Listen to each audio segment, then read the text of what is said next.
Hello बच्चों, welcome to my channel. आज हम कक्षा 6 के भूगोल में पृथ्वी और हमारा जीवन इसका पाठ 4 पृथ्वी की गतियाँ यानी अर्थ मूवमेंट्स इसके क्वेश्चन आंसर्स डिस्कस करेंगे। चलिए शुरू करते हैं। पहला जो प्रश्न है, निम्नलिखित प्रश्नों के उत्तर दीजिए। पृथ्वी के परिभ्रमण एवं परिक्रमण में अंतर बताना है, यानी रोटेशन और रिवॉल्यूशन में क्या अंतर है। तो पृथ्वी का अपनी धुरी पर घूर्णन पृथ्वी का परिभ्रमण रोटेशन कहलाता है, और इसी प्रकार पृथ्वी द्वारा अपनी कक्षा में सूर्य के चारों ओर परिक्रमा करना परिक्रमण यानी रिवॉल्यूशन कहलाता है। उत्तर या दक्षिण अयनांतों में अंतर बताइए।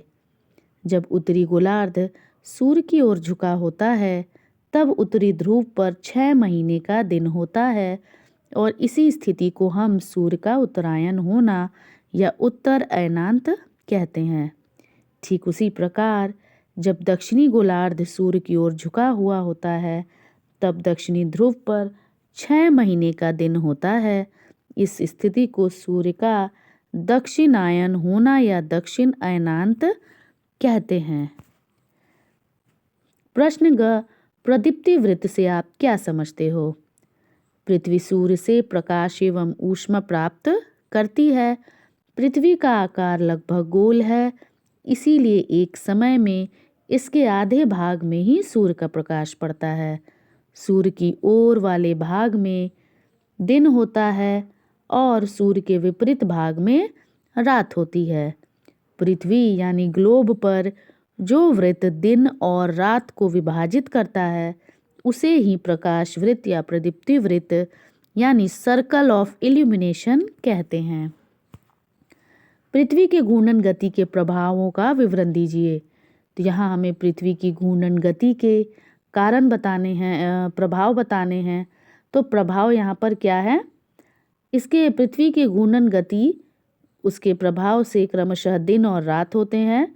सूर्य, चंद्रमा आदि आकाशीय पिंड पूर्व दिशा से पश्चिम दिशा की ओर गति करते हुए प्रतीत होते हैं। तो यहाँ पर आप कारण नहीं लिखोगे, आप प्रभाव लिखोगे, यानी पृथ्वी की घूर्णन गति के क्या क्या इफेक्ट्स होते हैं, यानी उनके क्या क्या प्रभाव हमें बताना है। तो क्या होते हैं, रोटेशन की वजह से ही दिन और रात होते हैं, और सूर्य, चंद्रमा आदि आकाशीय पिंड पूर्व दिशा से पश्चिम दिशा की ओर गति करते हुए प्रतीत होते हैं। पृथ्वी के ताप कटिबंध का वर्णन कीजिए। तो पृथ्वी के मुख्यतः 3 ताप कटिबंध है। पहला उष्ण कटिबंध, दूसरा शीतोष्ण कटिबंध, तीसरा शीत कटिबंध। अब उष्ण कटिबंध क्या होता है, कर्क रेखा जो कि उत्तरी ध्रुव पर है और मकर रेखा जो कि दक्षिण में है के बीच सभी अक्षांशों पर मध्याह्न का सूर्य वर्ष में कम से कम एक बार ठीक सिर के ऊपर होता है, इसीलिए यह सूर्य से सर्वाधिक सूर्य ताप प्राप्त करता है, अतः इसे उष्ण कटिबंध कहते हैं। शीतोष्ण कटिबंध कर्क रेखा के उत्तर और मकर रेखा के दक्षिण में मध्याह्न का सूर्य कभी भी सिर के ठीक ऊपर नहीं होता है। ध्रुवों की ओर जाने पर सूर्य की किरणों का तिरछापन बढ़ जाता है, जिससे उत्तरी गोलार्ध में कर्क रेखा और आर्कटिक वृत्त एवं दक्षिणी गोलार्ध में मकर रेखा और अंटार्कटिक वृत्त के बीच मध्य तापमान रहता है। इसीलिए इस क्षेत्र को शीतोष्ण कटिबंध कहते हैं। शीत कटिबंध यानी फ्रिड जोन उत्तरी गोलार्ध में आर्कटिक वृत्त के उत्तर और दक्षिण गोलार्ध में अंटार्कटिक वृत्त के दक्षिण के क्षेत्रों में बहुत ठंड होती है। यहाँ सूर्य कभी भी क्षितिज से ज़्यादा ऊपर नहीं दिखाई देता है। इस क्षेत्र को शीत कटिबंध कहते हैं। कारण बताइए, उत्तरी व दक्षिणी ध्रुव पर 6 माह का दिन क्यों होता है। पृथ्वी अपने अक्ष पर 66.5 डिग्री अंश का कोण बनाती है, इसीलिए वर्ष में 6 महीने उत्तरी गोलार्ध में सूर्य की ओर झुका होता है, यानी वर्ष में 6 महीने उत्तरी गोलार्ध में सूर्य की ओर झुका होता है पृथ्वी।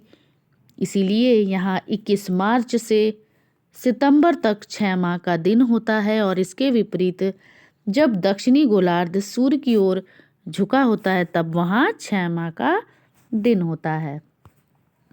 लीप वर्ष हर चौथे वर्ष में ही क्यों होता है?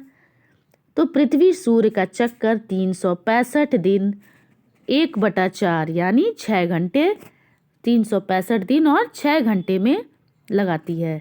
इसीलिए प्रत्येक चौथे वर्ष में 1/4 दिन के हिसाब से यानी 1/4 दिन के हिसाब से एक दिन पूरा होने से 366 दिन हो जाते हैं और फरवरी में 29 दिन होते हैं। इस वर्ष को ही लीप वर्ष कहा जाता है।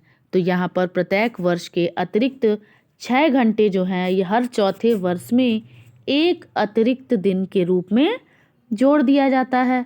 इसीलिए यह चौथा वर्ष 366 दिन का होता है और इसे ही लीप ईयर कहते हैं।